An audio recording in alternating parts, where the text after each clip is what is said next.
et aujourd'hui je vous parle de mes objectifs religieux. Je suis gênée, mes petits tips, mes petites motivations. Hier j'hésitais à vous les donner, mais voilà, j'ai reçu plus de genre 200 messages. Mais ouais, je continue à me motiver sur ça. C'est grâce à toi j'ai commencé à prier, c'est grâce à toi j'ai commencé à aller à la mosquée. C'est vrai que d'un coup j'avais arrêté d'en parler parce que tous les jours j'ai peur de faire de l'ostentation. Mais je sais que non, et je fais que ça pour vous motiver. Donc c'est parti. Cette vidéo peut intéresser toutes les croyances. Plein de mes objectifs sont applicables à presque toutes les religions. J'arrive même pas à me préparer quand je parle de ça, c'est trop sérieux, je suis désolée. Et en plus je pense que c'est un phénomène scientifique qui se passe, c'est que vous vous dites si même elle le fait, pourquoi moi je le fais pas. Du coup bah tant mieux, je vous motive. Déjà mise en place d'un contexte, ça va être la vidéo la plus bienveillante de mon compte. Donc soyez bienveillants envers moi s'il vous plaît. Je sais que je fais des erreurs, que je suis loin d'être la musulmane parfaite, mais un peu comme tout le monde en fait. Donc au lieu de se tirer dessus, faisons qu'un.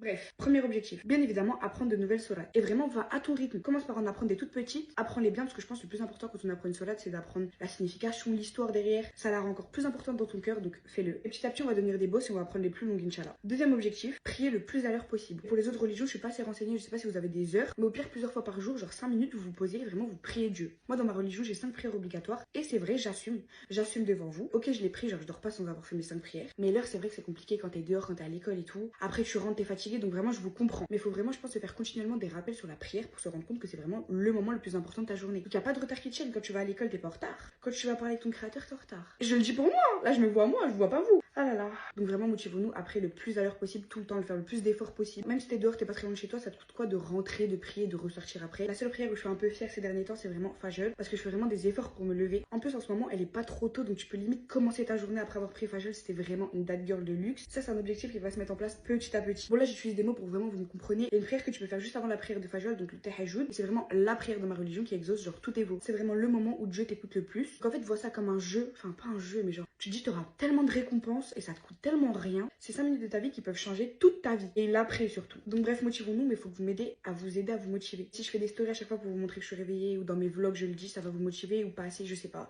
En troisième petit tip, je vais faire une liste de doha à lire à chaque prière. Genre vraiment vous prenez une feuille comme quand vous faites vos to-do list. Je veux ça, je veux ça, je veux ça, je veux ça, j'aimerais ça, merci pour ça, je veux ci. Tout ce que tu penses. Tu fais ça sur une belle feuille cartonnée, limite tu la plastifies et tu lis ça à chaque prière, comme ça t'oublies rien. Parce que je sais pas vous, mais moi j'aime trop faire des dohas sur le coup de l'émotion. Genre sur le coup de ce qui s'est passé aujourd'hui, des gens que je côtoie aujourd'hui. Mais non, faut que je fasse des dohas pour toute ma vie dès aujourd'hui. Donc bref, on va tous faire une bonne liste. Je vais aussi apprendre les dohas du quotidien. J'en connais quelques-unes, mais je sais qu'il y en a plein qui peuvent vraiment genre te protéger dans ta vie. En gros, vous savez les invocations qu'on dit quand on rentre dans les toilettes, quand on rentre dans des marchés, quand on sort de la maison, quand on rentre de la maison. On va vraiment bien les rapprendre et les utiliser tout le temps parce que c'est bien beau d'oublier. Lire et méditer au moins une fois par jour, même si ça dure 10 minutes, j'en suis sûre que ça va vraiment changer notre vie. Parce que combien de fois dans ma vie, à part prier, je fais rien. À part le moment où je prie, où je me souviens que je suis musulmane.